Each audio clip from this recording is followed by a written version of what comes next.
তোমরা যারা নবোদয়ের প্রবেশিকা পরীক্ষা দেবে তাদের জন্য ভীষণভাবে একটা গুরুত্বপূর্ণ প্রশ্ন। কি বলেছে দেখো, বলেছে একটি ভাগের অঙ্কে ভাগফল ভাগশেষের 5 গুণ এবং ভাজক ভাগশেষের আবার 9 গুণ। যদি ভাজক 135 হয় তবে ভাজ্য কত হবে তোমাকে বের করতে বলেছে। এই টাইপের প্রশ্নগুলোর সমাধান তুমি খুব সহজে কি করে করবে, প্রথমে দেখবে এই অঙ্কটাতে মানে প্রশ্নটাতে কোনটা তোমার সরাসরি দেওয়া আছে।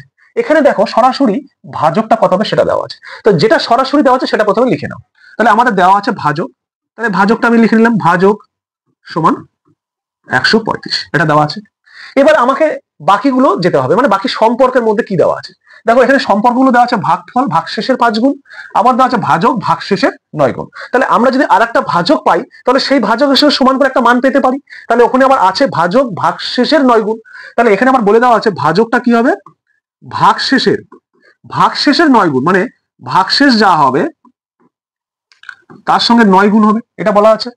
তাহলে এই ভাজক আর এই ভাজক নিশ্চয়ই সমান, মানে এই ভাজকের এটা মান, তাহলে এখানে বসিয়ে দিতে পারি আমি।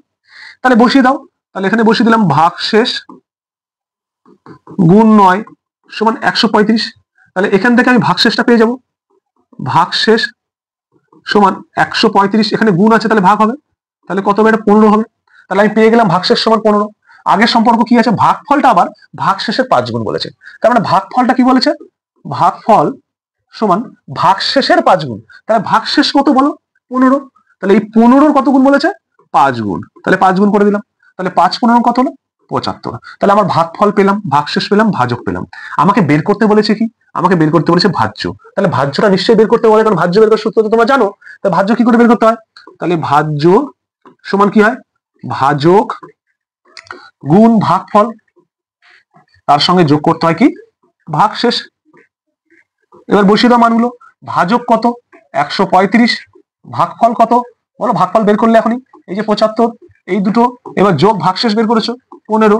তাহলে এবার 135 এর 75 গুণ করলে কত হয়, এটা গুণ করলে 5 2 1 0, মানে 10,125 হয়, তার সঙ্গে 15 যোগ করবো, তাহলে কত হলো 10,140। এটা হলো তোমার ভাজ্য। কোথায় আছে অপশনে দেখো, অপশন বি তে আছে সঠিক উত্তর। যদি বুঝে গেছো কি করে করলাম, তাহলে তোমাদের জন্য একটা প্রশ্ন আছে দেখো, এই প্রশ্নটার সঠিক উত্তর কি হবে প্রত্যেকে কমেন্ট করে জানাবে।